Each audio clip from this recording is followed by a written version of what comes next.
également, je le précise, on sait les relations qu'il y avait entre Samuel Eto'o-Fils et Yaya Mohamed à l'époque. Sur quel plan? Sur la direction des affaires de la FECAFOOT? Bien qu'il était footballeur. Non. Moi, j'étais à la FECAFOOT. Je vous dis non.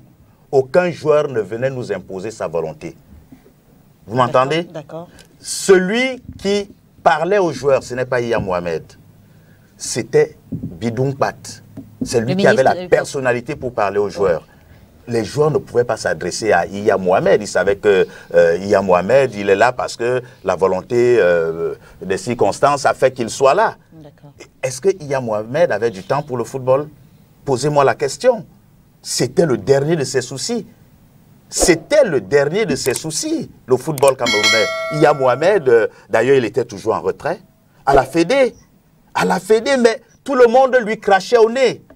Ils sont là, ils m'écoutent. Ils lui crachaient au nez. Ils ne voulaient que le pognon que générait le football.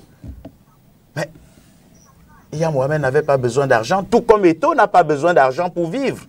Mais qu'on le laisse travailler. Quand on me dit qu'on fera le bilan, mais moi je peux déjà esquisser un bilan. En une année, ça fait 2 ans qu'on n'a pas joué de championnat. 2 années. Vous savez ce que cela coûte dans l'histoire sportive d'un pays? Mais on a joué un championnat, on est allé jusqu'au terme, on a désigné un champion. Ça n'était jamais arrivé. Et moi, je ne suis pas l'ami personnel de Samuel Eto'o. Je suis son aîné de très loin. Je suis journaliste et je le suis resté. Je n'ai pas eu des concussions, des relations. En voici un. Quand m'as-tu vu devant ta porte pour te dire que mon enfant est malade? C'est maintenant que je revois tout le temps. Moi, je peux parler fièrement aux joueurs. Mais je dis Samuel Eto'o, rien que par son nom. Hein. Tout ce qu'il fait là, c'est par son nom.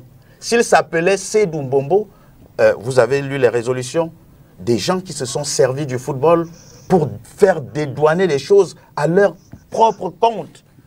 C'est du football ça, c'est de l'amour du football ça.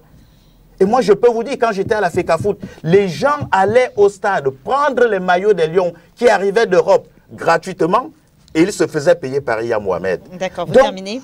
Pour vous dire que, en vérité, qu'on arrête les querelles intestines. Qu'on arrête l'esprit camerounais qui veut que tant que ce n'est pas le mien, tout ce qu'il fait n'est pas bon. Non, reconnaissons, et c'est pour ça que j'évoque les faits. Les textes sont épurés. Les textes de la FECAFOOT, ils sont désormais fonctionnels. Je parle devant un juriste. Le football se remet sur les rails. Peut-être pas totalement, mais il a repris la direction du bon sens. On peut au moins esquisser un avenir radieux. Alors,